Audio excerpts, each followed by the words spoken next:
چې څومره ژړېدی شي هومره ژاړه په روژه کې بخښنه د ګناه له رب نه غواړه.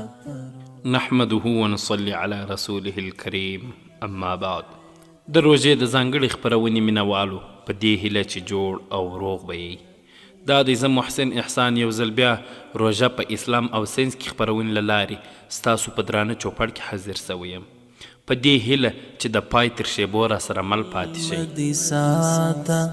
تل خړوب په تلاوت د زړه للمدې ساته تل خړوب په تلاوت پام نشي د زړه للما در نشاړه پروژه. د روژې نیولو فلسفه او حکمتونه: اول، د تقوا لاسته راوړل. الله جل جلاله فرمایي: بسم الله الرحمن الرحیم يا أيها الذين آمنوا كتب عليكم الصيام كما كتب على الذين من قبلكم لعلكم تتقون. ژباړه: ای مؤمنانو، پر تاسې داسې روژه فرض کړل شوې ده لکه پر هغه کسانو چې فرض کړل شوې وه چې تر تاسو پخوا مخکې وو، ښایي چې تاسو ځان ساتونکي سئ. چې د دې آیات څخه دا په ښکاره ډول سره جوتیږي چې د روژې لومړۍ موخه دا ده چې انسان متقي کړي، ظاهر او باطن یې ښکلي او ځلانده سي. او کله چې یو انسان متقي سي، د رښتینې تقوا څښتن سي، د ایمان رڼا یې وزړه ته ورسیږي، نو طبیعت یې داسې جوړ سي چې د ټولو ناوړو کړنو څخه یې بد راځي او پر مستقیمه لار باندې خپل مسیر طی کوي. او بله لا دا چې و نیکو کارونو ته یې میلان ډیر وي او هر هغه عمل چې ښکلی او ښه وي هغه خوښوي او هغه سرته رسوي. دویم، صبر او شکر. کله چې یو انسان د خوراک، څښاک او خواهشاتو څخه بند کړل سي، طبیعي ده چې شکایت یې ډیر وي، خو روژه و انسان ته د صبر او پوره حوصلې تمرین ورکوي. د الله جل جلاله هر څه نعمتونه به شتون لري، خدای صبر کوي. روژه په انسان کې د صبر تخم شیندي او د حوصلې او صبر پوښ ورباندې اغوندي. او کله چې انسان صبر وکړي نو الله جل جلاله د تل لپاره د صابرانو سره وي. ان الله مع الصابرین. و بل لور ته د صابرانو نعمتونه او رحمتونه بیا د قلم په ژبه باندې نسي لیکل کېدلی. کله چې یو انسان متقي سي، بیا صابر سي او بیا د رحمتونو میاشت سي، نو د دې انسان لپاره شکر اړین دی. او شکر و دې ته نه وایي چې په خوله ووایي چې شکر دی خدایه، بلکې حضرت علی کرم الله وجهه وایي: من کسر شکره کسر خیره. ژباړه: د چا چې شکر زیات وي د هغه خیر زیات وي. هر هغه څوک چې د خیر کارونه زیات کوي د هغه شکر زیات دی او دا انسان بیا هیڅکله د خدای جل جلاله نافرماني نه کوي. موقع بیا درته رب درکړه د زړه دردونه بیا په اوښکو ژباړه په روژه کې عمره بهترینه موقع بیا درته رب د نفس بېوسي، خواخوږي او قرباني. کله چې یو انسان د صبح صادق څخه تر لمر لوېدو پورې د هر نعمت څخه منع وي، دا کار په خپله و انسان ته د پوره حوصلې او زغم درس ورکوي. او دا طبیعي خبره ده چې په ژوند کې انسان د هر ډول مشکلاتو او سختیو سره لاس او ګریوان کیږي. کړاوونه به راځي، هجرت به راځي، زندان به راځي، غم به راځي او داسې نور چې دا هر څه و زغم ته پوره اړتیا لري. که چیرې یو څوک په خپل ژوند کې د زغم څښتن نه وي نو هغه انسان کله ناکامه په خپلو کړنو کې پښیمانه وي. او که بل فرض په یو چا کې دا ماده نه وي نو روژه د زغم د ودې لپاره ښه میاشت ده. کله چې یو انسان وږی سي په دغه وخت کې نفس کمزوري کیږي او بېوسه سي. چې یو انسان په طبیعي ډول سره د بل انسان سره خواخوږي کوي او د پوره خواخوږۍ احساس وده کوي، که چیرې هغه کمزوري او یا هم د کړاوونو په چرخاب کې راګیر وي نو د هغه مشکلات حل کوي. او په درد باندې یې ځان خبروي، د همکارۍ لاس ورکوي چې د دې څخه موږ و دې پایلو ته رسیږو چې روژه په حقیقت کې یو انسان و یوې لوی قربانۍ ته چمتو کوي چې په دې قربانۍ سره ولس او ټولنه د هوسایۍ په ټغر باندې کښېني، چې دا و دې انسان ته د دنیا او آخرت سوکالي او نیکمرغي ده. پام نشي د زړه للما درنه شاړه په روژه کې، چې څومره ژړېدی شي هومره ژاړه په روژه کې، بخنا د ګناه له رب نه غواړه په روژه کې، شي هلته بیتن ده. روژه زړه او روح صفا کوي. په روژه کې د انسان زړه او روح د ټولو پلیتو کړنو څخه لرې وي، نو ځکه روژه زړه او روح صفا کوي. د بدن غذا دا ده چې کله یو انسان خوراک وکړي او د روح غذا عبادت او د نفسي خواهشاتو څخه لرېوالی دی، چې د کال تر ټولو میاشتو په روژه کې تزکیه د نفس ښه صورت نیسي، چې دا خپله و جنت ته د دخول لاره او مسیر دی. پنځم، روژه د جهنم لپاره سپر یا ډال دی. له ابو هریره رضی الله عنه څخه روایت دی، هغه وایي چې رسول الله صلی الله علیه وسلم وفرمیل چې هر عمل ثواب 10 چنده څخه تر 200 چنده پورې دی، او خدای جل جلاله وایي چې روژه زما لپاره ده او زه اجر ورکوم، او روژه د دوزخ لپاره سپر یا ډال دی. چې د دې حدیث شریف څخه موخه دا ده چې الله جل جلاله و انسان ته بې حسابه ثوابونه ورکوي، چې د هغه حساب او اټکل د انسان له فکر او تصور څخه لرې دی.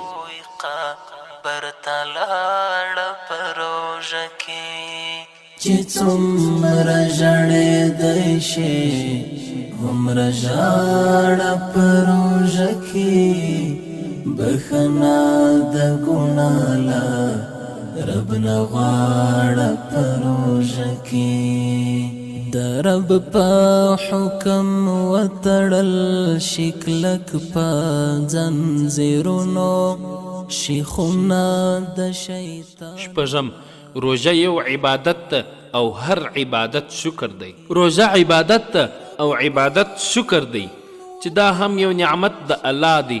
روژه یو امانت ده د الله جل جلاله له لوري چې موږ ته راکړل شوې ده، او اوس الله جل جلاله موږ په دې کې ازمایي چې آیا موږ په دې امانت کې رښتیني یو او که خائنان یو، چې په دې امانت کې د خوراک، څښاک، جما او نورو څخه منع او بندیز دی، او دې بندیز ټوله ورځ په بر کې نیولې ده. نو دا زموږ کار دی چې د الله جل جلاله په دې امانت کې باید څه وکړو او څنګه یې وسرته ورسوو. په دې امانت کې ټوله بدن او نفس دواړه شامل دي. د بیلګې په ډول سره که موږ په یو ځای کې یوازې ناست یو او هیڅوک را سره نه وي، یا وږي سو او یا هم تږي سو، نو باید څه وکړو؟ امانت به ساتو او که به یې له لاسه ورکوو. که مو د نفس په خوله وکړل نو موږ خاینان سو، او که مو د الله د حکم سره سم څه وکړل نو موږ صادقان سو. چې په واقعیت کې دا امانت روژه د مکافاتو او مجازاتو په منځ کې ده. اووم، روژه انسان د حیوانیت څخه و ملائکو ته نږدې کوي. ژوي حیوانات یوازې خوراک، څښاک او نفسي خواهشات پوره کوي، چې دا ځانګړتیاوې په انسان کې هم شتون لري. نو په دې میاشت کې پر انسان باندې د الله جل جلاله له لوري دا چیزونه بند سي چې په واقعیت کې انسان د حیوانیت څخه و ملائکو ته نږدې سي، چې پایلې به یې دا راووځي چې عبادت به کوي، جایز کارونه به کوي او خپل رب او خالق ته به ځان نږدې کوي، چې دا نو د نفس د زنځیرونو څخه خلاصېدل دي. کله چې یو څوک د نفس د غلامۍ څخه آزاد سو نو الله جل جلاله ته نږدې کیږي او د نفس څخه په دې بیلوالی راځي چې خوراک، څښاک او شهوت کنټرول کړي. علماء کرام، زاهدان، حکما او روحانین وایي که یو څوک غواړي چې تالیف وکړي نو خوراک، څښاک او شهوت دې کم کړي. دا ځکه چې تالیف سپیڅلې دنده ده، نو ځکه د نفس څخه لرې کېدل ضرور غواړي. اتم، روژه شهوت ضعیفه کوي. د روژې بل حکمت او فلسفه دا ده چې شهوت ضعیفه کوي. هغه ځوانان چې ودونه نه لري روژه ورته غوره درملنه ده تر څو شهوت یې کنټرول شي. دا ځکه چې نبی کریم صلی الله علیه وسلم فرمایي چې د حضرت ابن مسعود رضی الله عنه څخه روایت دی. هغه وایي چې رسول الله صلی الله علیه وسلم وفرمایل ای د ځوانانو ټولنې که تاسو توان ولرئ نو ودونه وکړئ او که تاسې توان نه لرئ د ودونو نو روژې ونیسئ. یوازې شهوت پوره کول دا هم د حیواناتو ځانګړتیا ده او الله جل جلاله غواړي چې د دې عبادت په وجه موږ د حیوانانو د دې خاصیت څخه لرې کړي او خپل ځان ته مو متوجه او نږدې کړي. د روژې د ځانګړې خپرونې مینوالو لنډه دمه لرو له دمې وروسته ملتیا وکړئ. غفران روژه مرحبا مرحبا تاکی نازل شوی د قرآن روژه مرحبا مرحبا زار شهر سیام شهر غفران روژه مرحبا مرحبا تاکی نازل شوی د قرآن روژه مرحبا مرحبا خلاصی دروازې د جنتونو دی د غورزش په خاص د ذکرونو دی بندي دروازې د دوزخونو دی بل هم تړل شوی شیطانان روژه مرحبا مرحبا بل هم تړل شوی شیطانان. د روژې د ځانګړې خپرونې مینوالو بیا مې هم سلامونه او نیکی هیلې احترامات ومنئ. راځو د پوښتنو برخې ته. مرحبا مرحبا تاکی نازل شوی د قرآن روژه. سوال: د کوم عذرونو له کبله روژه خوړل روا دي؟ جواب: د لاندې عذرونو له کبله روژه خوړل روا دي. لومړی: د مرګ بیره. که روژاتي په ناڅاپي ډول سره سخت ناروغه شي او د مرګ بیره وي او یا د روژې په نیولو سره یې ناروغي زیاتیږي په دغه وخت کې روژه خوړل روا ده. فتاوای هندیه لومړی جلد 200 صفحه. انسانان روژه مرحبا مرحبا زار شهر سیام شهر غفران روژه مرحبا. سوال دویم: که د حاملې ښځې او یا د ماشوم د له منځه وړلو بیره وي، که چیرې حامله ښځه یو داسې مشکل سره مخامخ سي چې که روژه ونیسي یا دا او یا یې ماشوم له منځه ځي نو په دغه وخت کې روژه خوړل روا ده. فتاوای هندیه لومړی جلد 200 صفحه. شپه د قدر ځکه ستا په شپو کې شته خدای ته معلومیږي چې په څو کې شته خدای سره کړه وصل مسلمان روژه مرحبا مرحبا خدای سره کړه وصل. دریم: د تندې له کبله روژه خوړل. که د یوه کار له کبله روژاتي داسې تږي سو چې هیڅ توان یې نه کېدی او د مرګ خطره وه نو روژه خوړل روا ده. خو بل لور ته که یې په قصد سره ځان تږي کړ او کار یې وکړ او بیا له تندې سره مخامخ شو نو که چیرې روژه وخوري ګناهګار دی. در المختار مع شامی ذکریا دریم جلد 400 صفحه. یو مظهر تلک شات روژه یو مظهر تلک شات روژه ستا په برکت غواړم امان روژه مرحبا مرحبا ستا په برکت غواړم. څلورم: کله چې د ماشوم د مرګ ویره وي، که چیرې شیدې ورکوونکې ښځه د روژې په نیولو سره ودې حد ته ورسیږي چې یا کمزورې سي او یا هلاکیږي او یا ماشوم وږی کیږي او هلاکیږي نو روژه دې وخوري او بیا دې قضا راوګرځوي. فتاوای دارالعلوم دیوبند 4 جلد 460 صفحه. مفتی اعظم عارف بالله حضرت مولانا مفتی عزیز الرحمن عثمانی دارالاشاعت کراچی. مرحبا مرحبا مرحبا مرحبا مرحبا مرحبا مرحبا. سوال: آیا په خوله نیت کول ضروری دی؟ ځواب: اړینه نه ده چې نیت په خوله وویل سي بلکې صرف په زړه کې اراده کول کافي ده او د روژې لپاره د پیشلمي خوراک هم د نیت پر ځای درېدلی سي. فتاوا هندیه لومړی جلد 195 صفحه، جواهر الفقه لومړی جلد 378 صفحه، مفتی اعظم مفتی محمد شفیع رحمه الله. بخنا د ګنالا رب نغواړه پروژه کې د زړه للمدي ساته تل خړوب پتلا. سوال: آیا د نیت پرته لوږه روژه ده که یا؟ ځواب: که یو چا ټوله ورځ نه خوراک کړی وي او نه یې څښاک کړی وي تر ماښامه پورې او په زړه کې یې د روژې اراده نه وي نو دغه روژه نه صحیح کیږي. فتاوا هندیه لومړی جلد 195 صفحه. چې څومره ژړېدی شي هومره ژاړه په روژه کې بخنا د ګناله رب نغواړه. سوال: بې پیشلمي روژه نیول درسته ده که یا؟ جواب: که څه هم پیشلمی کول سنت دی خو که یو څوک بې له پیشلمي روژه ونیسي او د روژې نیت یې کړی وي روژه یې درسته ده.